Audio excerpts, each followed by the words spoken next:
ভুলেও এই 6টি খাবার দ্বিতীয়বার গরম করে খাবেন না। স্বাস্থ্য বিশেষজ্ঞদের মতে যদি দীর্ঘদিন কেউ এই খাবারগুলো গরম করে খেতে থাকে তবে তার শরীরে দেখা দিতে পারে মরণব্যাধি রোগ। তাই সাবধান হন এখনই। আমাদের মধ্যে যারা নিম্ন মধ্যবিত্ত শ্রেণীর হয়ে থাকে তারা না জেনেই প্রতিনিয়ত এই 6টি খাবার গরম করে খাই। অর্থাৎ দুপুরে রান্না করা কোনো খাবার বেঁচে থাকলে তা রাত্রে গরম করে খাই, কিংবা রাত্রে বেঁচে থাকা কোনো খাবার থেকে থাকলে তা সকালে গরম করে খাই। তবে 99% মানুষই জানে না এই 6টি খাবার গরম করার ফলে সে তার জীবনে কত বড় বিপদ টেনে নিয়ে আসছে। প্রিয় দর্শক, বর্তমানে আমাদের দেশের বেশিরভাগ পরিবারই একবেলা রান্না করে 2 থেকে 3 বেলা সেই খাবারটি গ্রহণ করে এবং মুখের স্বাদ বৃদ্ধির জন্য খাবারটিকে গরম করে থাকে। তবে এই খাবার গরম করতে গিয়ে তাদের জীবনে যে কত বড় বিপদ নেমে আসছে তারা হয়তো সেটা জানেও না। তাই তাদেরকে জানানোর জন্য ভিডিওটি তাদের কাছে শেয়ার করে দিন, যাতে তারা ভিডিওটি দেখা মাত্র সতর্ক হতে পারে। তো চলুন ভিডিওটি শুরু করা যাক। স্বাস্থ্য বিশেষজ্ঞদের মতে যে খাবারগুলো দ্বিতীয়বার গরম করা হলে হতে পারে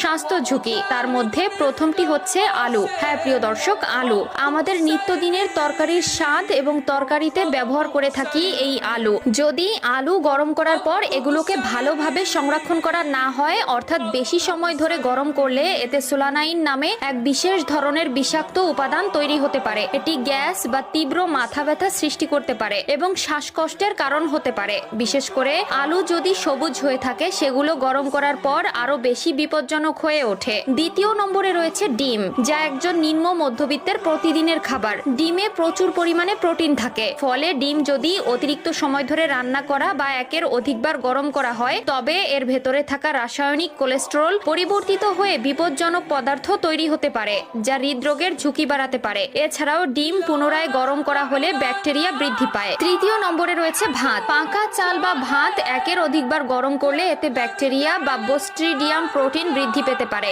যার ফলে এটি বিষক্রিয়া সৃষ্টি করতে পারে এবং ফুড পয়জনিং ঘটাতে সবথেকে বেশি কার্যকর হয়ে ওঠে। চতুর্থ নম্বরে রয়েছে যে কোনো প্রকারের মাংস।